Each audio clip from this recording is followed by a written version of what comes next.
আজ তোমাদের সাথে শেয়ার করব আমাদের দুপুরের মেনুতে কী কী ছিল। ফার্স্টেই ছিল পুঁটি মাছের ঝাল, এটা ছিল ধনেপাতা পেঁয়াজ টমেটো দিয়ে পুঁটি মাছের ঝাল। আর এখানে ছিল চিংড়ি মাছ বাঁধাকপি আলু ওলকপি দিয়ে বাঁধাকপির তরকারি। আর সবথেকে ফেভারিট যেটা আমার সেটা হচ্ছে শীতে হাড় বা শীতে পাটি মাছ, যেটা বলো।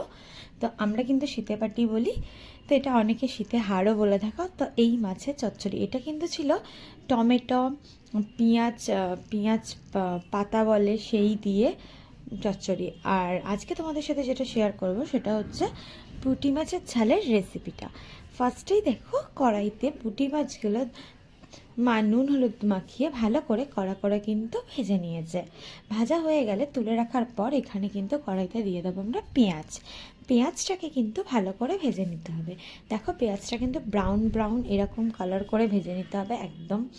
এরকম ভাজা হয়ে গেলে তারপরে আমরা দিয়ে দেবো টমেটোটা দেওয়ার পরে টমেটোটা যতক্ষণ না গলছে নাড়াচাড়া করবে। টমেটোটা গলে গেলে এখানে পরিমাণ মতো নুন হলুদ লঙ্কার গুঁড়ো দিয়ে এটাকে কিন্তু একদম ভালো করে কষিয়ে নিতে হবে। লাস্টে ধনে গুঁড়ো 1 চামচ জিরে গুঁড়ো দিয়ে এটাকে কিন্তু আরও ভালোভাবে কষাতে হবে। আর আস্তে আস্তে দেখতে পাবে এর কালারটা চেঞ্জেস আসছে মশলাটা। তারপরে কিন্তু এখানে তোমরা ধনেপাতা কুচি দিয়ে দেবে। ধনেপাতা কুচি দিয়ে মশলাটাকে আরও ভালোভাবে কষিয়ে নেবে। আর পরিমাণ মতো অল্প পরিমাণেতে জল দিয়ে দেবে যাতে একটু মাখা মাখা হয়। আর একটু নুন দিয়ে একদম ভালো করে কষিয়ে নেওয়ার পর এখানে কিন্তু আমাদের যে ভেজে রাখা পুঁটি মাছগুলো ছিল সেই ভেজে রাখা পুঁটি মাছগুলো কিন্তু আমরা এটার মধ্যে দিয়ে দেবো।